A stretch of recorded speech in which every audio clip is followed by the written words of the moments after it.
Yo, what's good? It's 11 p.m. Eastern Standard Time, and I thank you all for joining me on this NFL edition of DFD Live this late night. It's late, so I'm probably gonna be cursing a lot because the later it is, the more it just get ridiculous over here. Now, if you're new to the channel, I'm Marcus. I'm a licensed attorney, and over here we talk finances and attorney reactions. Today's DFD Live is the NFL edition. As always, it's something that ties back to the paper, the Skrilla, the loot, the bread, the dough, the cheese, the dinero, the Skrilla. Did I say Skrilla twice? All of that good stuff. The other NFL story we're going to look at is a story about how not to jump somebody and how to decide who you probably shouldn't mess with because you might get your ass whipped. But that's what we're going to talk about today. A little bit of NFL, a little bit of money stories, a little bit of commentary on a failed ass whipping attempt that was pretty pitiful. And we're going to dive in. Like I said, I'm a licensed attorney, but I'm not your attorney. So this isn't legal or financial advice. This is just me giving my opinion and takes on topics. And occasionally I like to let y'all know what we got going on over here on the finance side of the game. Now, if you're new to the channel, hey, I invite you to subscribe, to hit the like button, the bell notification. That's definitely an easy way you can support the content, and it's free. It's free. So thanks in advance to everybody who tuned in. So let's jump into our first story. Our first story is about Hall of Famer. Yeah, I think Cam Newton gets to the Hall of Fame. That's just my personal opinion. But we're going to talk a little bit about Cam Newton in a fight that occurred at his 7v7 camp. So I'm going to show you the clip. I'm going to give a little context, and then we're going to talk about why this is just stupid on so many levels and how it's kind of some buffoonery going on here. We also got to dive into why some buffoonery. So let's go ahead and get this queued up so we can check it out. Take a look.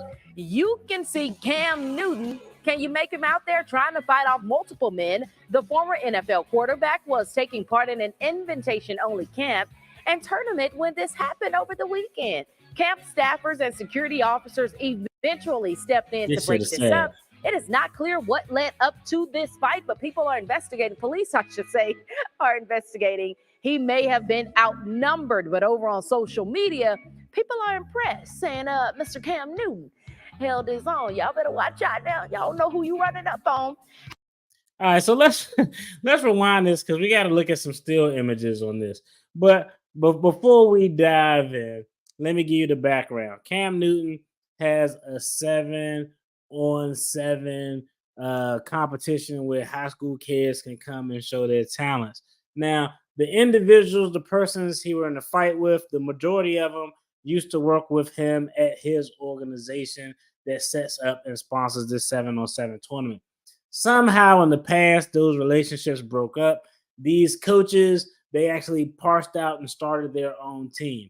Now that we're getting some facts, it's funny because these coaches are saying that Cam Newton started it. From the video, it looked like they started it and he finished it. But these coaches, allegedly, what happened the day before, there was trash talk because their teams were playing. Their team beat Cam's team. They said Cam kept yapping at the mouth, talking about his money and a whole bunch of other things. So the next day, you see what happened on that video. Things just kind of spilled over. But it's funny because the gentleman in the white shirt, I believe, if I'm not mistaken, someone correct me if I'm wrong, is an actual participant in the camp. From the article I read, it said that the gentleman in the white shirt was a high school student who was a participant. Everybody else were coaches. Now, let's go ahead and backtrack real quick. I want to pull this video up because there's a couple things to note in this video before we get to Adrian Peterson. Take a look. All right. So let's see how this whole thing starts, right? Take a look. I seen the video from the beginning. They clearly reached out and threw the first swing. So Cam could say whatever the hell he want. The person who started this fight is the guys who had this failed attempt to jump somebody. Point number two, if you jump somebody and it goes unsuccessful like this, That is ridiculous and a violation and a big ass laughable offense. Now, you have to have some fucking common sense and some tact when you're deciding who you want to fight and or who you want to jump if you're a collective group of people. Cam Newton is probably what 6'5", 260 pounds. That's a big ass dude, and he's an NFL dude. I don't care how good you can fight as a regular Joe civilian out here, unless you're like a third degree black belt in Muay Thai or Jiu Jitsu or something like that. But these coaches, I don't know if they played at the collegiate level or what, but it could have been 10 of them and they shouldn't have been fucking with Cam Newton. So they asserted he started it just from words. In my opinion, they look like they're the ones who started it. I got to give Cam Newton some props here because Cam Newton, let's just keep it honest, he could have really fucked these guys up.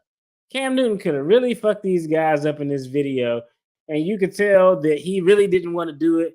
He showed a lot of restraint by just, kind of holding guys in headlocks and tossing them around because he could have just started punching people in the face and it would have been a wrap. It would have been over. So let's look at this video one more time. And we got to talk about the tomfoolery before we dive into AP. You can see Cam Newton. Can you make him out there trying to fight off multiple men? The former NFL. Yo, shout out to Cam Newton hat. Cam Newton hat is just, hey, that dude look like the Wicked Witch of the East. But hey, that dude hat is game is strong. It's like I don't know if you ever seen Oz back in the day. He got some Adabezi hat action going on. So shout out to Cam Newton's hat. A quarterback was taking part in an invitation-only camp. Now the kid in the white shirt is the only one who reports are saying was an actual kid in the program. The rest of them were coaches who used to be a part of Cam Newton's 7-on-7 program. Then they branched out and started their own team.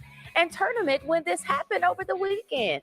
Camp staffers and security officers eventually. All right, enough of that tomfoolery. Let's go ahead and close this out because we got to talk about the buffoonery, right? Hey, I can talk about this because one, I'm a black guy. I'm a black guy in the black community.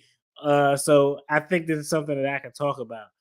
Why it always got to be some BS going on at an event that like is put out by a black quarterback? Let's just keep it a buck. Even if Cam Newton was talking trash about the game the day before and bragging on this stuff, that is nothing that should rise to the level of grown ass men trying to put their hands on somebody and doing a piss poor job of it.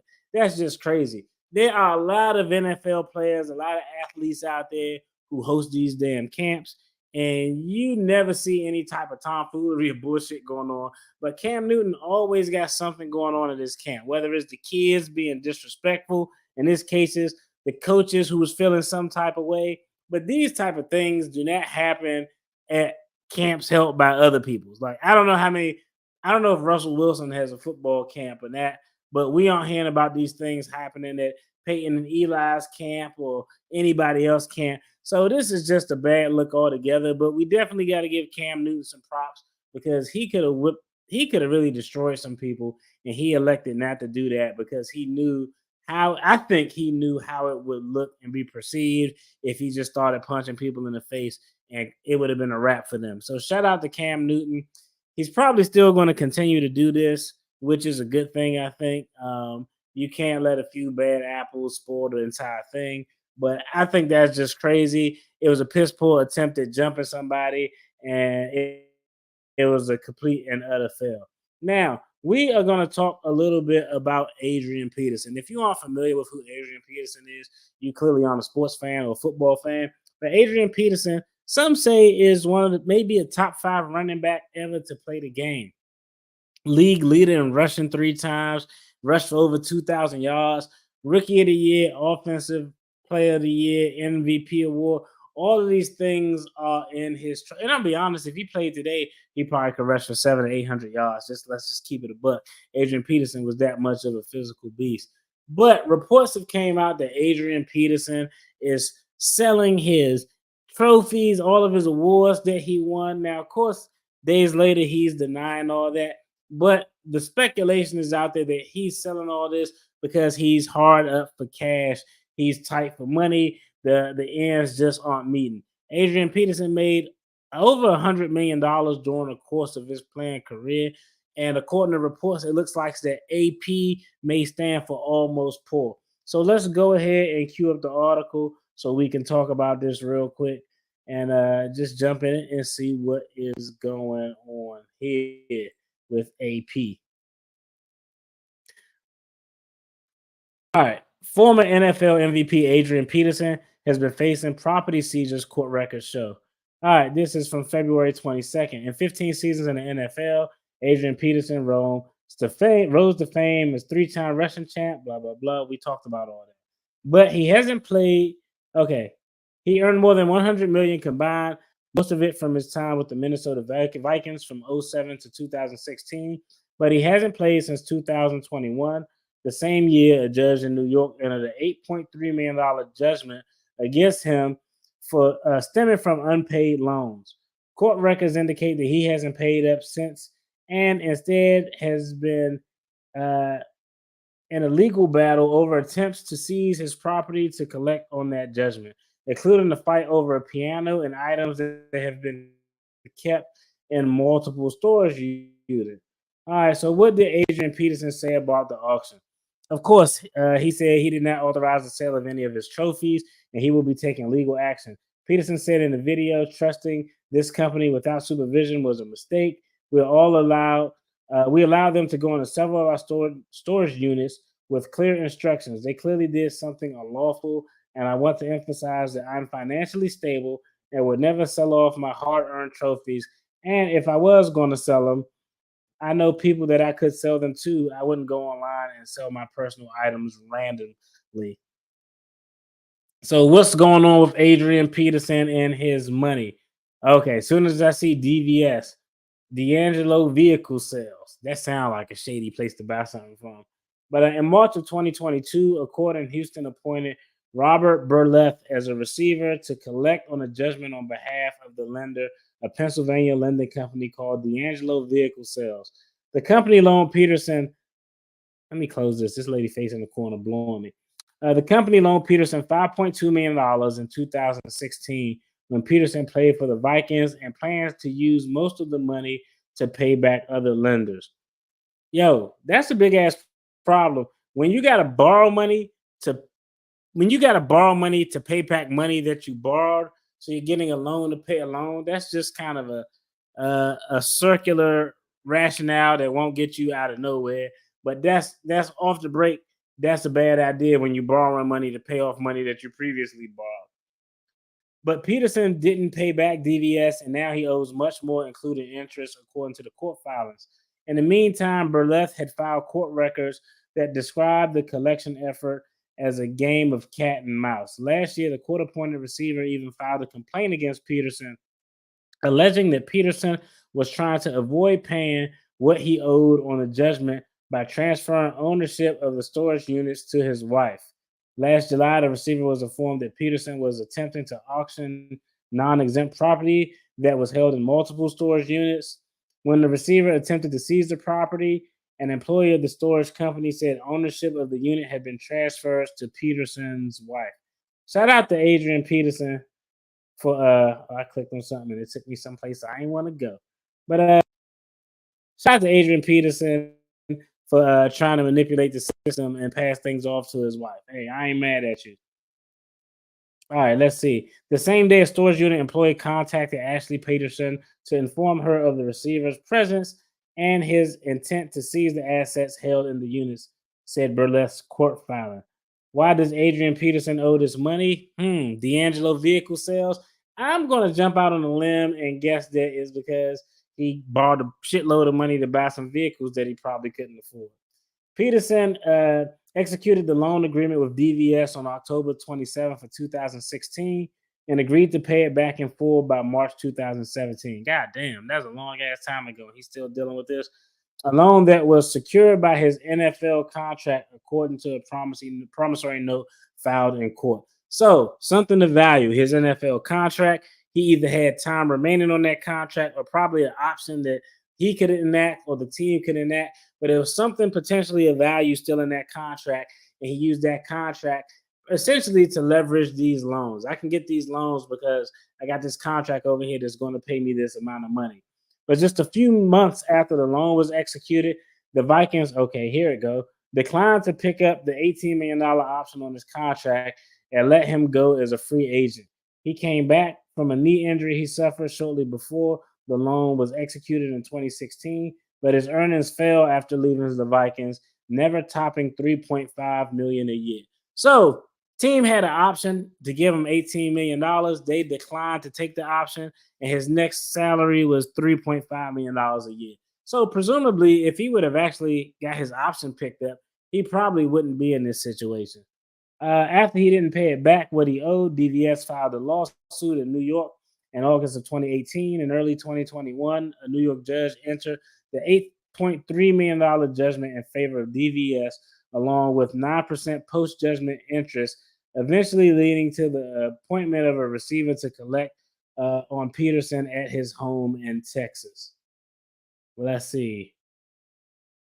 All right, let's see. In 2022, court records show the receiver conducted a field collection of Peterson home in Missouri City, Texas, and seized the 2007 BMW.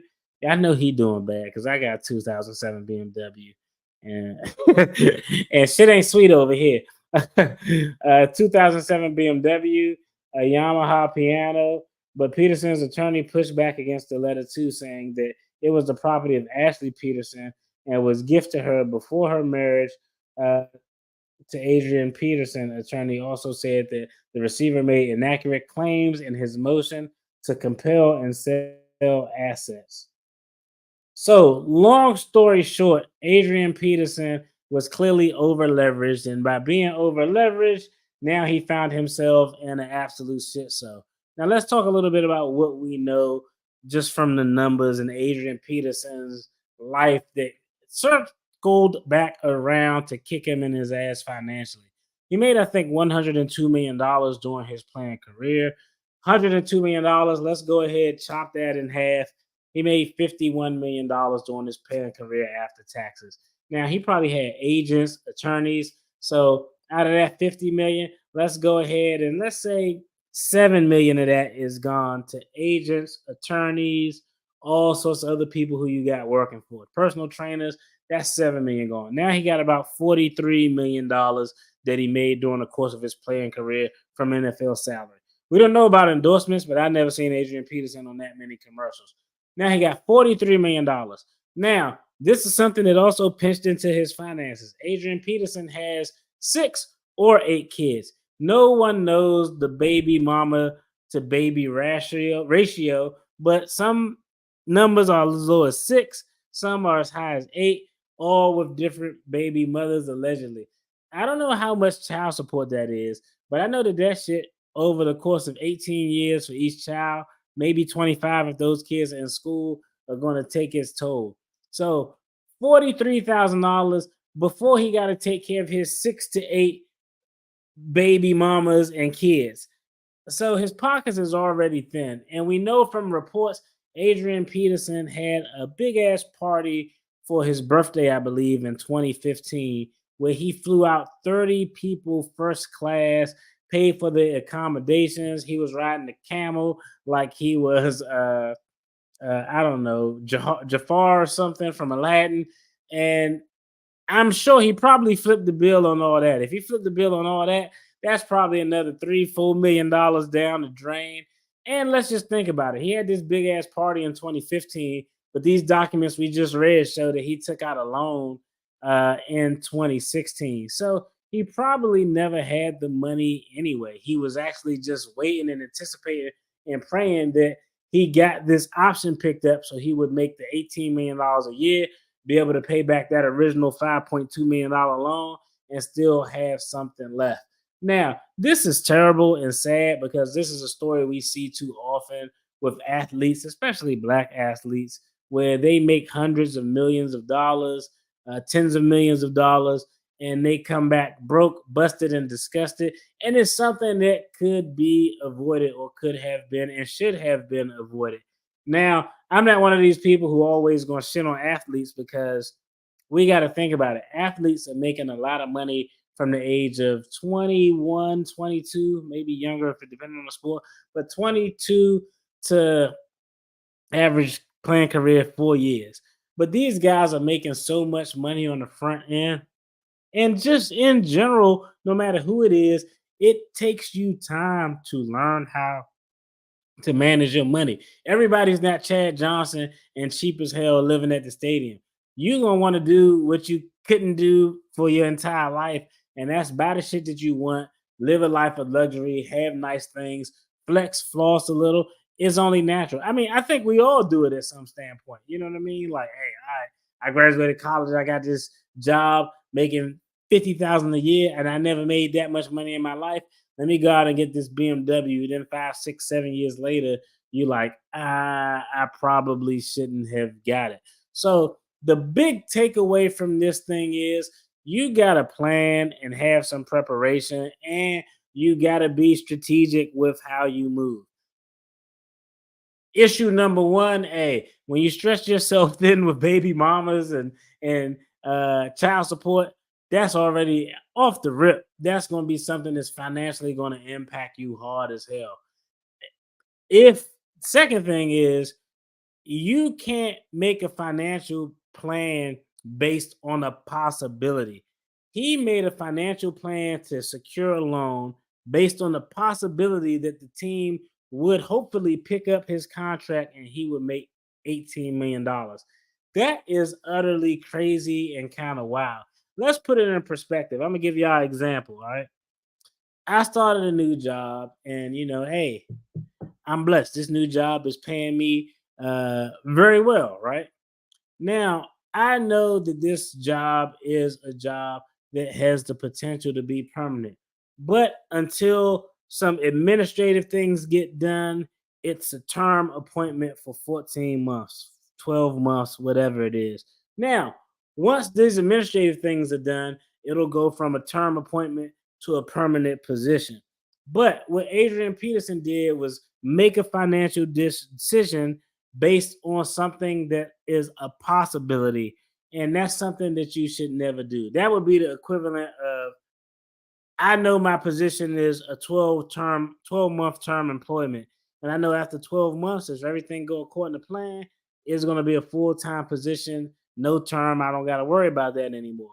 But that would be the equivalent of me going out and buying two brand new cars, even if I could afford them. But let's say I go out and buy two cars that I couldn't afford. And my reason was, hey, I know I only got a 12-month appointment, but when everything work out, it's going to be a permanent job. So I'll be able to continue to make those payments. Well, what happens when shit don't work out your way? You're going to find yourself looking like AP and in financial despair, trying to figure out how you're going to dig out of the hole. So never make a financial decision based on a possibility or something that has a probability of anything lower than 80%. That's just kind of the big takeaway. And the final thing we could take away from this is, you don't have to flex for your friends because let's just keep it a buck. This dude paid to fly 30 people out first class for a birthday party so they could see his big ass sit on the camel. And yeah, it looked cool. But right now, with this story going on, let's assume this story is factually correct and Adrian Peterson is broke. I guarantee you not one of those 30 motherfuckers, pardon my language, who he flew out to Dubai can do anything for him right now. He couldn't call him to ask him to borrow nothing. Ain't nobody co-signing nothing for him. So you did all that to impress these 30 people with this luxurious party.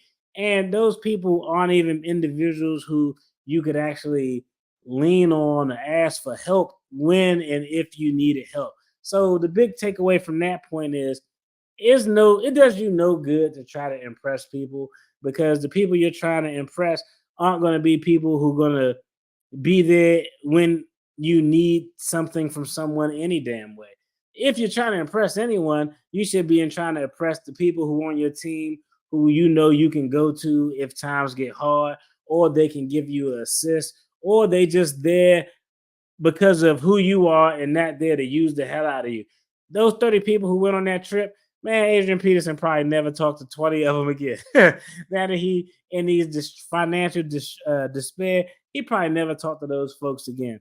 So I just wanted to touch bases on this story, talk a little bit about it, show that it can happen to anyone. We laughing because like, man, he made $100 million, but there's people out there who make $200,000 and they live like they broke because they don't know how to manage it. There's people out there who make $50,000 and they live a great life because they live within their means and they do know how to manage it. So make smart money moves. Don't worry about what the hell other people think. Don't try to impress nobody. Keep your baby mother, baby daddy, baby ratio reasonable to where it won't over leverage you financially. That's it for this video. If you enjoyed this content, make sure you check out the video that's going to pop on the screen. There's going to be more content related to finances and attorney reactions. Y'all have a good one. Peace.